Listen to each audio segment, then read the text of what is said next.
পূজা, তুই?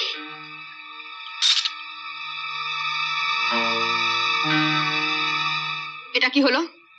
শুরু। কিসের শুরু? ভাঙার।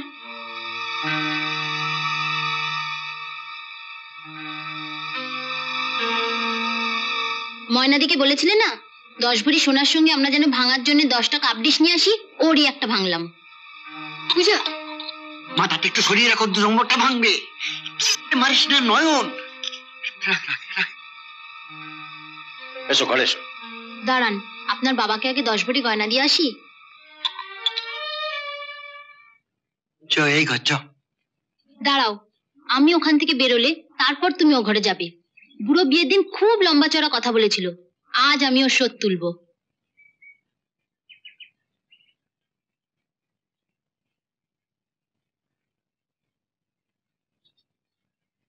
এই যে বুড়ো, তিন নাম হয় দিদি শ্বশুর মশাই। তুই আগে আমায় কি বললি? কই কিছু বলিনি তো। তুই ভেবেছিস আমি শুনিনি? তুই আমাকে বুড়ো বলিসনি? এই দেখো, 3 ছেলের বাপের কিরম 25,000 শখ, মাথায় এত বড় একটা টাক। বুড়ো বলবো না তো কি, ছোড়া বলবো? তুই এ বাড়িতে এসছিস কেন? বুড়োর মুখে হাসি ফোটাতে। কি বললি? এতক্ষণ বলেছি, এবার দেখাচ্ছি।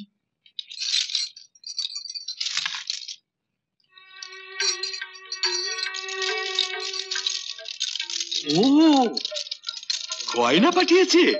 লক্ষ্মী মেয়ে, দে দে আমায়। আপনাকে দেবো না ময়নাদিকে পড়ার জন্য দিয়ে আসবো? না না, আমায় দে।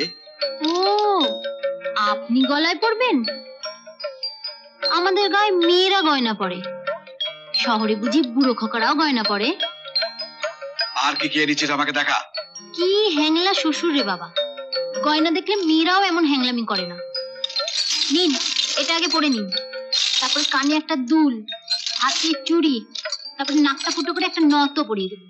ফালতুমি না করে কি কি গয়না এনেছিস আমায় দে, আমি ওজন করি আনি। ওজন যে করাবেন, কাছাকাছি কয়লার দোকান আছে তো? কয়লার দোকানে গয়না ওজন? হ্যাঁ, প্রথমে গয়নাগুলো পরিয়ে আপনার ওজন করব, তারপর গয়নাগুলো খুলে আবার আপনার ওজন করব, তাহলে গয়নার ওজন বেরিয়ে যাবে। আপনার যা চেহারা, তা কয়লার দোকানে দাড়িপাল্লা ছাড়া ওজন করা যাবে না। দেখ পূজা, এটা তোদের গ্রাম নয়। তাই আপনি বেঁচে গেলেন, নইলে এই কাপটা দিয়ে আপনার টাকটা ফাটিয়ে দিত। তুই কাপ এনেছিস কেন? আপনার জন্য গয়না এনেছি, আর আপনার বড় বৌমার জন্য কাপ। এই নিন আপনার গয়না।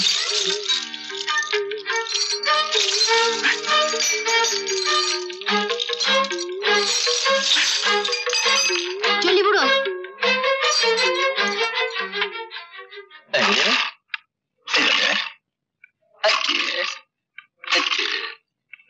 আমি এখন যাচ্ছি দাদা। সে কি যাবে মানে? ময়না তোমায় কিছু বলেনি? কই না তো। আরে 7 দিন বাদে আমার ছেলের জন্মদিন, জন্মদিনের পর তুমি যেও। তুমি কি গো, ঝি চাকর কিছুই বাদ বিচার করছো না? যাকে পারছো তাকেই নেমন্তন্ন করছো। ওর ব্যাগে এখনো 9টা কাপ আছে, এবার ছুড়ে নয়, মাথা ঠুকে ঠুকে ভাঙবে। শোনো, কুকুরকে বেশি লাই দিও না, মাথায় চড়ে বসবে, বুঝেছো? আরে মাথা তো আমার একটা, সেখানে জায়গা কই? আগে ভাগেই তো একটা কুকুর সেখানে উঠে বসে আছে। কি বললে? আমি আমি কুকুর? তো যদি কুকুর হয় তুমিও তাই, তবে ঠিক এই যা তফাৎ। আমি আর এক মুহূর্তে বাড়িতে থাকবো না, আমি এখনই বাপের বাড়ি চলে যাব। মা যদি বলে যাবে যাও না কেন? তুই থাম, যেমন বাপ তার তেমনি ছেলে।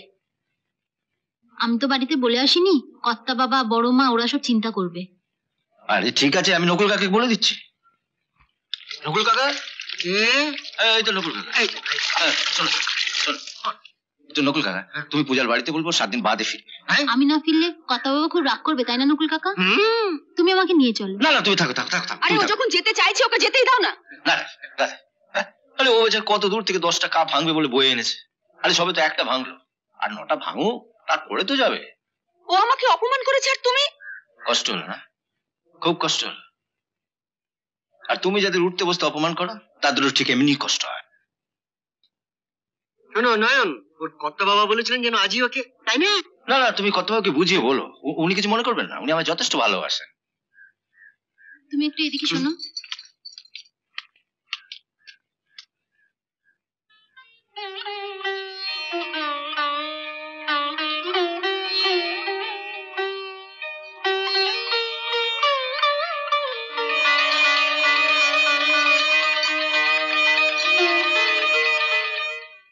পূজা ময়না শ্বশুর বাড়িতে গেছে?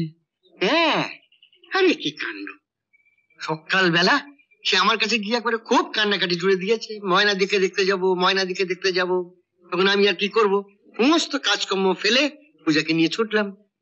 পূজা তো আপনাকে সহ্যই করতে পারে না, অথচ কলকাতায় নিয়ে যাওয়ার জন্য আপনাকে গিয়ে ধরলো। হ্যাঁ, দেখুন না, আমি তো করে ভীষণ অবাক হয়ে গেছি। পূজার কথা ছাড়ুন তো, ওর মাথায় কখন যে কি ভূত চাপে। হ্যাঁ, ভূত! আমাকে সে রাত্রে ভূতের ভয় দেখে তো একদম মেরেই ফেলেছিল একদম। 7টা দিন পূজা ওখানে থেকে কি করবে? এমন আরো অনেক ভিডিও দেখতে এই চ্যানেলটি সাবস্ক্রাইব করে নিন এবং পাশের বেল আইকনটি প্রেস করে দিন।